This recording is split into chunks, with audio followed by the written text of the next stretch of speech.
Now, watching this fight is like watching a Rocky movie, except Rocky doesn't win in the end. The force from this cross is so great that when he hits Marvin on the chin, his entire upper torso gets launched back about 12 inches, about a third of a meter if we're using the metric system, because this is the science lab. His entire torso gets launched against the cage, not just his head, his torso. Before we get into this very fun experience, make sure you hit that like button, subscribe, and the notification bell so we can help spread the science. Now, let's set the stage before we talk science, because in order to properly gauge a chin, Marvin's chin, we have to first properly quantify and qualify who's testing that chin.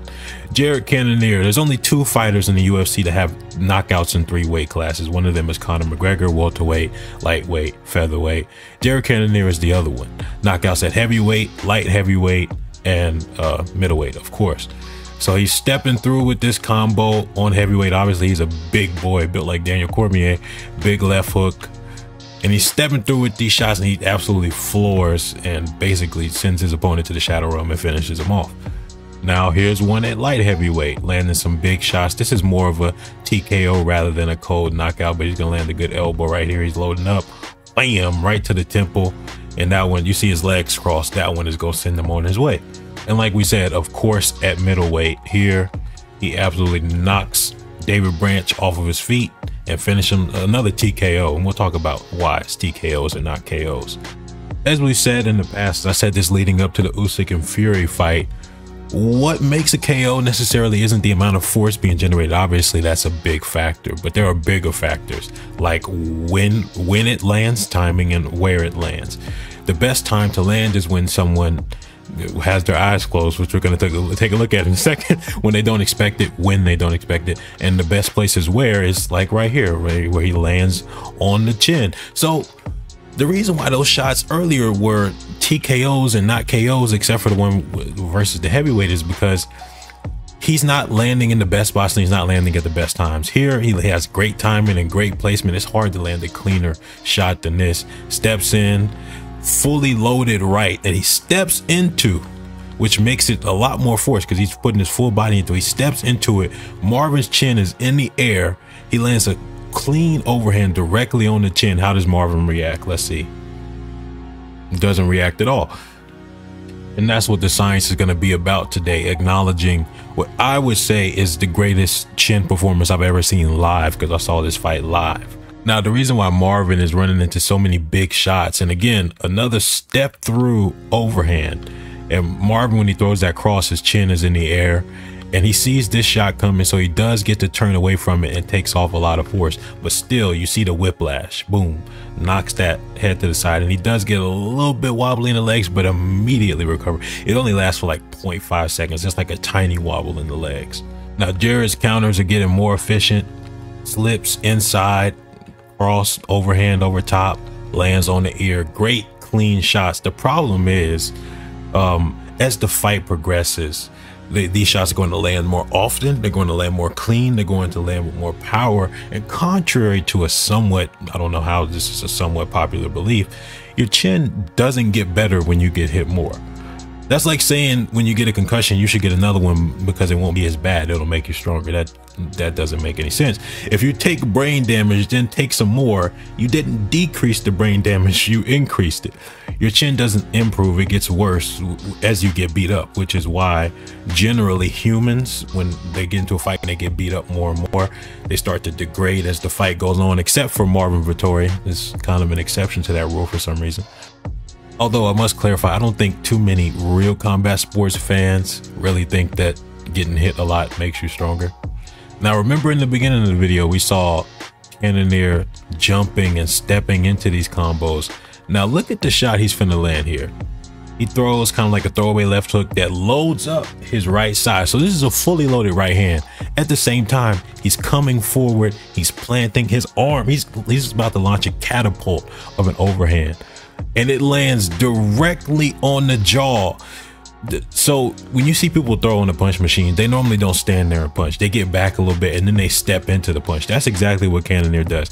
Cannonier throws a punch machine overhand to his chin. It's so powerful that it knocks him off balance. But his legs are more knocked off balance than his chin is affected. you see him well, he is hurt a little bit, but he's still cognizant and aware. You see him moving. Like, I don't know how he takes these shots.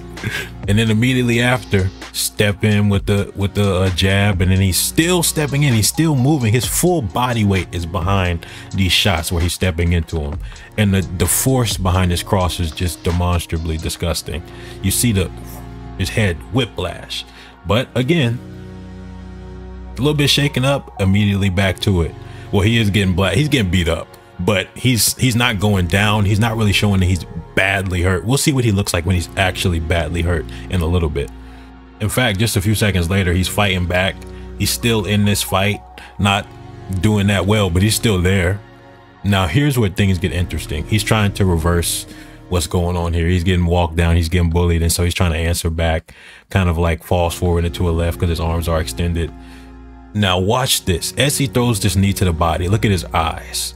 If you pay attention to all the other shots that landed previously, Marvin Vettori kind of saw him coming. He may have slightly turned away from him or braced for him. This one, his eyes are closed, probably because of the forearm in his face. So it's just like a natural reaction to close your eyes, blink or whatever. And since his eyes are closed, he's throwing his knee. He doesn't see this right hand coming. Now, this right hand is not fully loaded or near as powerful as all the other ones that Jared Cannonier was launching. But regardless, since Vettori doesn't see it coming, it's the only shot I would say that badly hurts him. He does get hurt throughout this fight, but I'll say this is the only shot, and you could tell that he's badly hurt because look at his eyes roll back, look at him stumble back, he's walking sideways, he's kind of like slanted. He's badly hurt, and I would say this is the only time in the fight where he's badly hurt. But that particular example is just a good showcase of what I always mean when I say when and where. So landing on the right spot and landing at the right time. His eyes were closed, and even though that shot didn't have as much force as the other shots, demonstrably didn't have as much force, it landed at the right place at the right time, and so it was more effective. Now, watching this fight is like watching a Rocky movie, except Rocky doesn't win in the end. It's because he's getting hit with so many heavy shots, he's eating so many shots, and he's still in the fight, like he's still fighting. But like this cross, for example, look at the force. The force from this cross is so great that when he hits Marvin on the chin, his entire upper torso gets launched back about 12 inches, about a third of a meter if we're using the metric system, because this is the science lab. His entire torso gets launched against the cage, not just his head, his torso. But then the most important part, how does he react? Okay, he's still there. He's still there. Of course, he's a little bit shaken up, but he's still there, despite him looking like he got hit with a 12-gauge shotgun. As I've talked about with chins in previous videos, there are voluntary or involuntary reactions, like your legs getting shaken, something that you can't control. Falling unconscious, also something that you can't control. But then there's also voluntary reactions. How do you choose to react when you're getting absolutely annihilated? And Vettori is still there. Like, he's still cognizant, he still has the reflexes. I always say reflexes are one of the first things to go when you're badly rocked. He still has the reflexes, he's recovering well. And so, as you could tell by the step back counter, he's still cognizant of what's going on, and he's still trying to win this fight. So voluntary reactions, that's a big part of how I judge chins also. How do you choose to react when you're getting rocked? Here he's gonna throw a kind of slow cross. I think he's trying to get out of the way and counter the jab.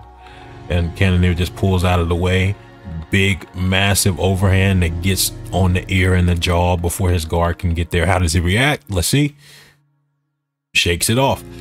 But then I have to call attention to the fact that despite Cannonier completely outstriking Vettori for almost the entirety of this fight, although in the first round Cannonier did get rocked, he's basically in no danger for most of this fight, and he's controlling this fight on the feet. But I think he's realizing that he has to do so much work that sometimes he's like, let me just take this dude down and get a break. So it really is like a Rocky movie in the sense that Cannonier is getting tired of hitting this man as hard as he can. By the way, in the beginning, we established that Cannonier is at least one of the most powerful strikers in the history of the UFC. And when Pereira and Romero aren't in the middleweight division, he is inarguably the hardest hitter. But before the fourth round ends, he had already set a significant strike record for the division. So imagine not just taking the hardest shots from one of the hardest hitters, but then also taking the most shots ever in the division's history, and the fight isn't even over yet. And he tries a jab feint right here, and Cannonier slips outside and loads up on the cross. Again, the force. Look at where his head is, and then look at where his head is. It rips through the frame rate. And then how does he react? Shakes it off. But don't worry, there's more. Cannonier is about to time, so he's stepping back as he sees Marvin entering, and Marvin extends forward momentum, shoulder, chin in the air. He does begin to turn away, which means he has vision of that shot coming. You can see him just start to turn away right there. He starts to turn away right there, so he does see the shot coming. But regardless, this is a clean right. You see the shock wave of it, clean right cross to the chin. And how does he react? Shakes it off. And again, the reflexes. So we could tell he's not badly concussed, at least not like knocked out concussed, because boom, he still has the reflexes to pull out some slip counters. And I always say reflexes are one of the first things to go, and they're one of the worst things to go when you get rocked. Like if you see Tyson Fury versus Usyk, when he got rocked, he was like just getting boom, boom, boom, boom, boom. Now, despite him getting hit with more strikes than a YouTube channel, whenever they play too much of a fight footage, which is why we do frame by frame, by the way, regardless, he's still, like I said, I think the only time he was badly hurt, I define badly hurt, by the way, as what we saw. Like he can't react properly, he can barely stand up, on the verge of getting finished. That's what I would define as badly hurt. I still say he's getting hurt, meaning that he's having some symptoms of concussions, eyes rolling back, being a little bit glazed, having his legs shaking a little bit, but they're not lasting that long. He's recovering pretty fast, and he never looks like he's in bad danger. And so regardless of him getting hit with all those significant strikes, he's going to get hit with another one right here, of course, because that's what the video is about. He jabs and he falls forward into the jab. So he's falling forward. This is how Ngannou got knocked out, by the way. He fell forward into a shot. Well, this is how he got knocked down the first time, I believe. He fell forward into a shot. His forward momentum combined with the counter right hand. And by the way, as Cannonier slips back, he loads up that right side. These are fully loaded shots. We can't stress that enough. So he fully loads up that right side and throws it from that lowered angle. And the right cross, similar to the one that was up against the cage, it doesn't just knock his head back. It knocks his whole upper torso back by 1 foot or 1/3 of a meter, because this is the science lab. We do use the metric system occasionally. And and his eyes roll back. You see he was slightly hurt by that. But then again, the reflexes, he's still cognizant, he's still able to defend himself. That's very important. Like you always hear them say, okay, kid, defend yourself, and he's still able to defend himself despite running into a nasty right hand. Now let's do another quick comparison. Jared Cannonier stepping in with that left hook that comes over, heavy shot, you can tell, impact, whiplash. And he also steps into the right hand, boom, another heavy shot, whiplash. Now that's a similar combo like that knocked out that heavyweight from earlier. And then up against the fence versus that light heavyweight, he had that elbow that knocked out that light heavyweight. Now I think that elbow that he threw against the light heavyweight was harder, but this is only just a few seconds after he threw that combo that we just saw. So these shots are in quick succession, they're all heavy. So it was the combination of the shot that he knocked out the heavyweight with, or the similar combo, not the exact same shot, and then a similar elbow that he knocked out the light heavyweight with. So you're seeing someone whose chin is just ridiculous. Obviously Jared isn't hitting as hard as he was at heavyweight or light heavyweight because he was heavier, but regardless, his power carries up, and so best believe it carries down. And regardless of all these shots that you see, somehow the only time Marvin touched the canvas in this fight is when he was taken down. So never dropped. He was, I think he was kind of getting close to getting finished in that second round, but that's about it. You know, it's a different level of toughness, grit, chin, heart, endurance. And if you want to know what a maxed out chin looks like, at least in the UFC, it's this. Like him and Max are some of the only ones with like maxed out chin. Recovery 10 out of 10, reaction 10 out of 10, threshold 11 out of 10. Yeah, chin analysis, the first of its kind. On to the next, Fight Scientist. I'm out.